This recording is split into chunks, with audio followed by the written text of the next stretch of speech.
they've taken a little bit more time to look at some Dolphins tape and what Mike's been able to do down there. Is it what you expected? Are there some new flashes to things? No, I mean, it's what we expected. I mean, he's doing a great job with his personnel. I mean, those two receivers, the speed they have and the good football players they are, combined with the speed of Raheem and the way that quarterback's playing. I mean, Tua's playing at an extremely high level. He's been doing it since the preseason, big time in week one, and hasn't fallen off at all. And they're doing a good job on defense, too. You can't predict when an assistant might get plucked away from you, but how aware are you that when it might happen? And when did you think that for Mike? I've gotten more aware of it the last few years. Mike was always the easiest because he was the first guy I was ever with when I was a receiver coach at 26. He was the QC, but they put him in my room.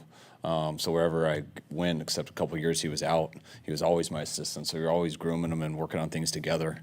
And then guy who replaced him was Matt LaFleur, got a couple of years with him, then got one with Sean, then Matt's brother, Mike. So you've always had those guys you're grooming. And when I came here, I thought I had some guys that were younger that weren't going to get taken for a while, but it seemed to happen a lot faster than I expected.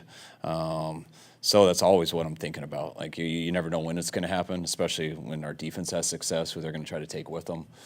So we're always trying to get some guys in here that you can groom and you can teach. It's not just about teaching it, but guys also need to go through some stuff with you too, which makes them the most prepared. And I started doing that a while ago. When I moved Bobby Slowick over to offense when he was on defense. Moved Brian Fleury a number of years ago. He was a D-line coach when I was in Cleveland. Solon brought him in to be a QC from Miami. And then I thought he had the potential to really help us on offense, so I moved him there about 4 years ago, I think. Did the same thing with Clay Kubiak this offseason. So it's something that came up pretty fast in our first few years here, and something I always got to think about. When you watched Mike's pressers, they were different. And did you have an idea that might catch people's attention? Do you think it helped them maybe get the job? I don't know. I mean, you'd have to ask that with their owner because it's each lemonade stand's different. That's kind of how I see it. They run it however they want. So I bet it did, because it seemed like they liked him. Obviously, they hired him. So I'm sure they didn't dislike it. But Mike, that's Mike's personality. I never knew how he would do in those press conferences or how he'd come off. That's how he is all the time to us, even a little bit worse probably. And it's an acquired taste sometimes, or sometimes throws people off a little bit, but I thought he put it together real good and did it in a funny way, and was always entertaining in those press conferences. It seems like when guys become head coaches, sometimes they feel like they have to act a certain way, but I mean, did you give him any advice in just being himself? Because it looks like even as a head coach in the elevator role, he's just being who he is. I mean, probably. I mean, I don't think he's ever asked me specifically that way, but I guarantee my advice to everyone is always you better be yourself. I just think no matter what it is, especially in sports, but I would think anywhere in the world, you're around someone a little more than just here and there. Everyone can see the reality of someone or the realness. And if you ever try to be someone you're not as a head coach role, whoever it is, media, coaches, players, fans, they're going to end up eating you alive. You got to be yourself, and you can't keep up with acting. You heard the other day that you were not surprised that he's having the success that he's having right now. In the offseason, when they started accumulating the speed, guys like Hill and Mostert and all that, did you kind of see that this is coming? And what's it like watching kind of your offense executed with all of that speed? How much does it jump out on? Oh, it's cool to watch. I mean, right when he got Tyreek, you knew how much that was going to help. I mean, just Tyreek's, there's a number of fast people in this league, and to me, he's different than everyone else probably ever. Just the physicality and speed he runs with. So just some of the things that they can do with him is cool to watch. But, the question was watching Tua in the offense. And I wasn't totally sure of that. And I remember turning it on in the preseason and watching his first game, and I was like, wow, this guy looks totally different and looks very comfortable. And then turned it on in week one, and I thought he was playing in week one as good as anyone in this league. And I don't think he's had a game not like that. Have you guys kept in pretty close contact since he's been gone? What's that? Have you guys kept in pretty close contact since he left? Probably as much as Mike and I can. I mean, we're both probably as bad a phone guys as anyone you could be around. But for Mike and I, I'd say yes. Tua uniquely good? Like, What's unique about him? The rhythm of his game, how quick he can get the ball off. He reminds me a lot of guy I was with earlier in my career, Matt Schaub. When that back foot hits, he knows where to look, and if someone's not there, he is hitching right to replace them and letting it rip. If that second one's not there, he's getting rid of it. There's they have so much speed that they blow the top off stuff, which gets some people open underneath. Tua is, to me, the reason that they're leading the league in explosives, because he knows how to hit people over the middle. It's rarely deep. It's usually running and hitting these guys on the move, and there's some really open space with all that speed. And then the quarterback who can drop it over linebackers, who's not worried about safeties, and is doing that part of his game as high as anyone I've seen right now. What was, in all your years with Mike McDaniel, what was the quality in him that you appreciated and kind of leaned on the most?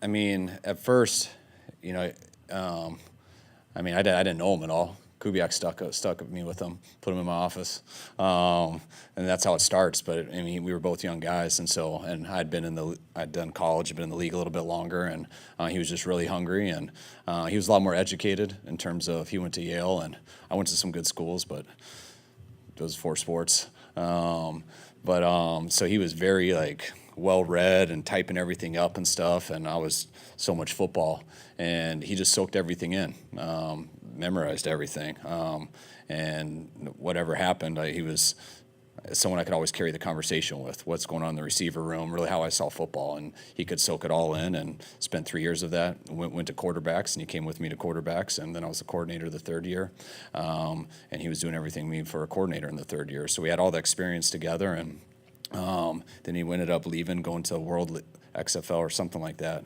And then when I got to Washington, bringing him back, it was just no one had been one-on-one with me that long. So that was kind of the neatest thing about it. And Mike, I'd always say he was our computer.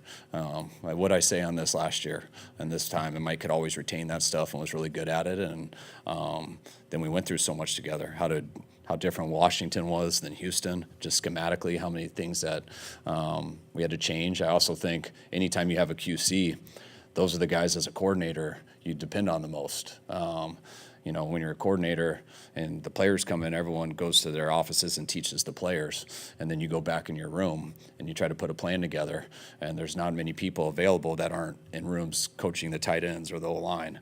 And then you have a guy who's been breaking down the film all week, not just for his position, but for everything. So the coordinators are the guys you rely on. The QCs are the guys you rely on more as a coordinator, because they're seeing the whole thing as much as you can. They're not just preparing a position. And Mike was always in that type of role. I think 2 years he coached receivers for me. But all the other time, he was a great position coach, but he was more valuable in the other way.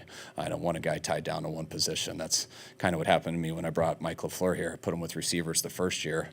But then there's too many times, so I'm asking some stuff about the red zone and things on Thursday night, and they're in their world on what Bourne's doing or somebody. I'm like, man, I need you to help me in this area. So sometimes guys want to be position coaches fast, and I always say QC might be the best thing for you.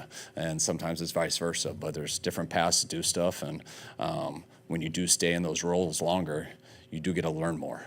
You don't just go right to a position and focus just on that position. So I think that's stuff that really benefited Mike, and that's why he was the one guy I was always communicating with so consistently over the years. Coach, how much can his personality or his humor kind of galvanize a coaching staff or players when it's a very serious job, you guys are so focused, but how can that kind of break it up and kind of help the chemistry of the team? It's about being yourself. If things are going well, then your personality's yourself, then it's really good. If things are going bad and your personality's like that, then, it might annoy some people, or it might say, oh, nope, they're too lackadaisical. So it's more about coaching right, putting the plan together and being honest with everybody and being yourself, then you don't deviate. And the reasons are what happened on the field. When you start getting into that being because of people's personalities and stuff, I think that's a little far-fetched. I think a lot of other variables come into that, and that's just a bonus.